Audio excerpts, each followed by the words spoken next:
안녕하세요. 토방 이시우입니다. 오늘은 다가오는 주말에 치러질 EPL과 라리가로 구성된 축구 승무패 65회차 7경기 분석으로 준비해보았습니다. 무엇보다 챔피언스리그 그룹 스테이지로 구성된 지난 회차에 이어서 발매된 65회차인데요. 그렇기에 지난 챔피언스리그 일정을 소화했던 팀들이 대다수가 이번 65회차에도 일정이 잡힌 만큼 체력적인 변수와 부상이라는 변수들이 더욱 크게 적용될 가능성이 높다고 보여졌습니다. 그렇기에 여러분들께서 결정에 있어 도움이 되었으면 해서 준비했으며 초기 배당과 지난 일정을 토대로 분석한 부분이라는 점 알아주셨으면 좋겠습니다. 그렇다면 분석에 앞서 이번 축구 승무패 65회차에는 어떤 경기들이 발매되었는지부터 살펴보며 시작해보도록 하겠습니다. 먼저 우측에 이번에 진행될 모든 경기들을 나열해보았는데요. 오늘 영상에서는 토요일 밤에 치러질 첫 번째 경기인 울버햄튼과 토트넘의 맞대결부터 일요일 새벽에 있을 오사수나와 지로나의 맞대결까지 다뤄볼 예정이며 이후 일정은 내일 오후까지 늦지 않게 업로드하도록 하겠습니다. 그렇다면 오늘의 첫 번째 경기부터 지금 바로 분석 시작해보도록 하겠습니다. 오늘의 첫 번째 경기인 울버햄튼과 토트넘의 맞대결입니다. 무엇보다 두 팀 모두 한국인 선수인 황희찬과 손흥민 선수가 뛰고 있는 맞대결인 만큼 많은 분들의 주목이 쏠릴 것으로 예상되었는데요. 구매율에서는 현재까지 토트넘 쪽으로 많은 투표가 실려있는 점도 확인할 수 있었습니다. 우선 홈팀 토트넘은 지난 라운드였던 세필드전에서 2대1로 아쉬운 패배를 기록했습니다.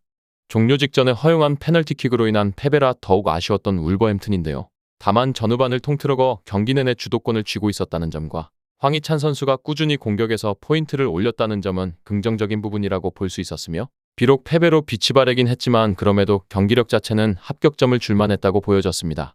원정팀 토트넘은 지난 라운드 첼시전에서 충격의 4대1 패배를 기록하고 말았는데요. 이날 경기 시작과 동시에 클루셉스키의 빠른 선취골이 터지면서 승기를 잡는 듯 했지만 이후 꾸준하게 상대의 공세적인 접근에 시달리더니 전반 33분 로메로의 거친 파울로 인한 퇴장이라는 변수가 발생했고 결국 페널티킥으로 동점을 허용한 뒤 후반 들어 우도기마저 경고 누적으로 퇴장당하면서 사실상 경기를 포기할 수밖에 없었던 토트넘이었는데요. 게다가 엎친 데 덮친 격으로 반더벤까지 부상을 당하게 되면서 이번 일정의 출전이 불투명해져 버렸는데요. 사실상 수비 라인이 붕괴된 상황이라 볼 수 있는 토트넘이며 이번 일정에서 어쩌면 또 한 번 패색이 짙어질 가능성도 높게 느껴졌으며 이와 반대로 울버햄튼은 비록 지난 경기에서 패배를 기록하며 기세가 꺾였긴 하지만 수비 라인이 완전히 붕괴된 토트넘을 상대라면 어느 정도 선전을 기대할 수 있는 만큼 첫 번째 경기는 홈팀의 승리와 무승부 쪽 복수 선택지를 고려해보도록 하겠습니다.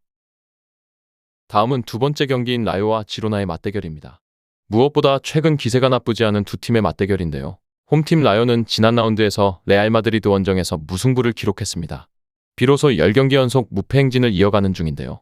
이 과정에서 무승부가 7차례 있었다는 것이 조금은 아쉽지만 어떻게든 승점을 꾸준히 쌓아가고 있다는 것은 긍정적인 상황입니다.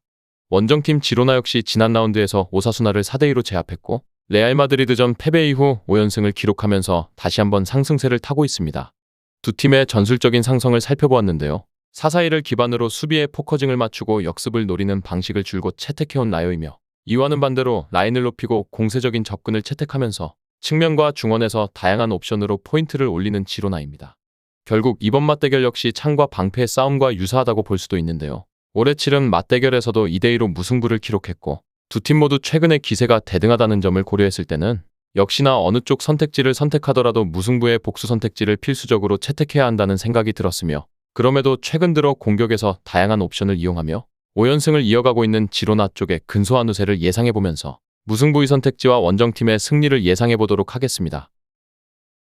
다음은 세 번째 경기인 크리스탈 팰리스와 에버턴의 맞대결입니다. 홈팀 크리스탈 팰리스는 지난 라운드 벌리 원정에서 2대0의 클린시트 승리를 기록했는데요. 이날 승리를 거두면서 무패의 흐름을 끊어냈고 어느 정도 반등에는 성공한 모습입니다. 또한 벌리의 공세적인 성향을 무실점으로 막아낸 만큼 부진했던 팰리스에게는 더욱 의미 있는 승리라 볼 수 있었는데요. 원정팀 에버턴도 직전 경기에서 브라이튼을 상대로 1대1 무승부를 기록했습니다.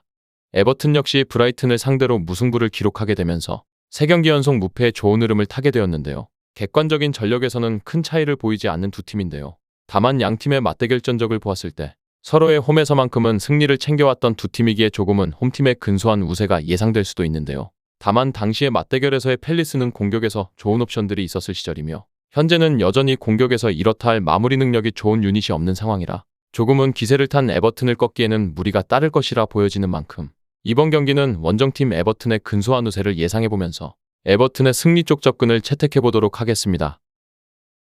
다음은 네 번째 경기인 알메리아와 소시에다드의 맞대결입니다. 홈팀 알메리아는 지난 라운드에서 알라베스에게 1대0으로 패배를 기록했는데요. 역시나 리그에서 가장 실점률이 높은 팀답게 여전히 무승을 기록하며 최하위에 놓여 있습니다. 원정팀 소시에다드는 지난 9일 챔피언스 리그에서 벤피카를 홈으로 불러들여 3대1 승리를 기록했습니다. 무엇보다 이날 경기 초반부터 빠르게 3골을 몰아넣었기에 후반전에 실점이 동반되었지만 일찌감치 주축 선수들을 교체로 빼주면서 승리와 체력 안배라는 두 마리 토끼를 모두 잡았습니다. 덕분에 이번 일정에서도 체력적인 큰 변수는 없을 것으로 예상되었으며 상대가 최약체로 꼽히는 전력인 만큼 소시에다드의 우세가 예상될 수밖에 없는 경기라 느껴질 정도였으며 올해 치러진 두 차례 맞대결에서도 모두 소시에다드의 클린시트 승리를 기록한 만큼 큰 변수는 없다고 보여졌기에 원정팀의 승리 쪽 접근을 채택해보도록 하겠습니다. 다음은 5번째 경기인 본머스와 뉴캐슬의 맞대결입니다. 본머스는 지난 5일 맨체스터 시티에게 6대1의 굴욕적인 패배를 기록했습니다. 상대가 맨시티였기에 어느 정도 감안해야 하는 부분이라 볼 수 있지만 지난 경기에서 대량 실점을 허용하며 리그에서 두 번째로 실점이 높아진 상황이 된 점은 아쉬움을 남겼습니다. 게다가 기본적인 전술을 5-4-1로 준비하며 실점을 억제에 초점을 둔 전술을 준비했음에도 맨체스터 시티의 도쿠의 활발한 움직임에 안절부절 못했으며 그나마 측면을 활용한 빠른 전개로 득점을 연결시키며 무득점의 굴욕을 벗어난 것이 유일한 위안거리라 보여졌습니다. 다만 이번 상대 뉴캐슬 역시 최근에는 경기력이 조금은 하락한 보이고 있고 후반전의 득점 자체를 노려볼 여지는 충분한 상황입니다. 뉴캐슬은 지난 8일 챔피언스 리그에서 도르트문트에게 또다시 패배를 기록하게 되었는데요. 리그에서 아스날을 잡아내고 기세가 오른 상황에서의 패배라 조금은 아쉬움을 남겼는데요.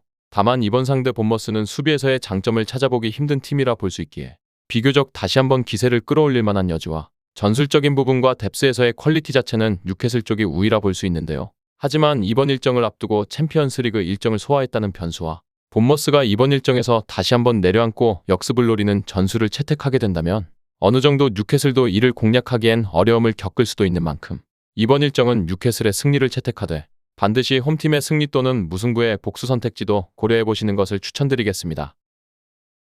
다음은 6번째 경기인 그라나다와 헤타페의 맞대결입니다. 홈팀 그라나다는 지난 라운드 발렌시아 원정에서 1대0의 패배를 기록했습니다. 비로소 컵 대회를 포함한 공식전에서 4연패의 부진에 빠지게 되었는데요. 그라나다 역시 앞서 다룬 알메리아와 마찬가지로 리그에서 두 번째로 실점이 높다는 극명한 단점을 갖고 있는 팀인데요. 이러한 수비에서의 실점 억제가 이루어지지 않기에 기본적으로 화력을 투사하는 경기에서도 불안한 수비로 일관하며 패배를 쌓아왔으며 그나마 긍정적인 부분이라면 강팀을 상대로도 빠른 공수 전환을 통해 화력을 투사하는 것이 꽤나 유효했던 점이라 볼 수 있습니다.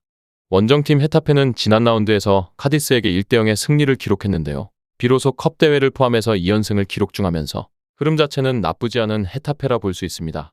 지난 라운드에서도 주포인 마요랄의 득점이 나왔다는 점이 긍정적인 요소라 볼 수 있으며 올 시즌에는 생각보다 공격적인 페이스를 보여주는 헤타페라 볼 수 있는데요. 다만 헤타페는 이번 일정에서도 수비 쪽에 부상자가 둘씩이나 있는 상황이라 비교적 안정적인 접근을 채택할 가능성도 있는데요. 다만 이번 상대 그라나다 역시 수비에서는 이렇다 할 퍼포먼스가 없는 팀인 만큼 기본적인 주도권 싸움에서는 우위를 쥘 가능성이 높아 보였으며 수비에서의 누수를 고려했을 때 지난 카디스전과 유사하게 저득점 양상으로 경기를 풀어간 다음 주포인 마요라를 활용한 한 방을 노릴 가능성이 높은데요. 다만 두 팀 모두 수비에서의 문제점이 극명한 상황이며 그럼에도 공격에서 주포 역할을 잘 해주고 있는 쪽은 헤타페인 만큼 이번 일정은 헤타페의 승리 쪽 접근을 채택해보도록 하겠습니다. 다음은 7번째 경기인 오사수나와 라스팔마스의 맞대결입니다.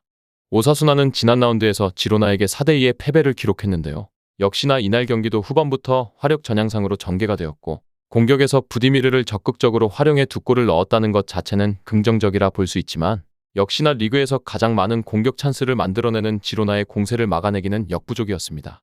원정팀 라스팔마스는 지난 라운드에서 에이티 마드리드라는 대열을 잡아내면서 공식전 3연승을 기록했습니다. 물론 아프리카에 가까울 정도로 이동거리가 먼 홈에서의 경기였다는 점은 감안해야 하지만 어찌됐건 강호를 상대로 승리를 기록한 점 자체는 긍정적이라 볼 수 있으며 또한 홈에서만 강하다는 특성이 무색할 정도로 원정에서도 컵 대회를 포함한 3연승을 기록 중인 라스팔마스인데요. 두 팀의 최근의 기세가 극명하게 갈리는 매치업이라 볼 수 있으며 홈팀이 비록 화력에서 상대에게 유효한 모습을 보일지라도 라스팔마스 역시 수비에서는 탄탄한 모습을 보여주고 있는 만큼 이번 일정은 원정팀 라스팔마스가 선수비의 후역습을 잘 이용한다면 충분히 연승의 흐름을 이어가기엔 충분하다 보여지는 만큼 원정팀의 승리 쪽 접근을 채택해보면서 마무리해보도록 하겠습니다. 정확한 배당 변동에 따른 실시간 추적과 최종 예측은 배팅 마감 직전까지 이루어져야 합니다. 위 부분을 참고하는 배팅이 아닌 더 근시적인 결과는 배당률 흐름의 변화 및 경기 시작 전 결장자 정보에 따라 변동될 수 있습니다. 함께 배팅으로 더 효율적인 승률을 만들고자 만들어낸 채널입니다. 모든 경기를 영상에 담아내기에 한계가 있습니다. 이외 다른 경기들의 정보와 결과 예측 및 더 많은 도움이 필요하시다면 분석방으로 언제든지 연락주세요. 최선을 다해 보이겠습니다.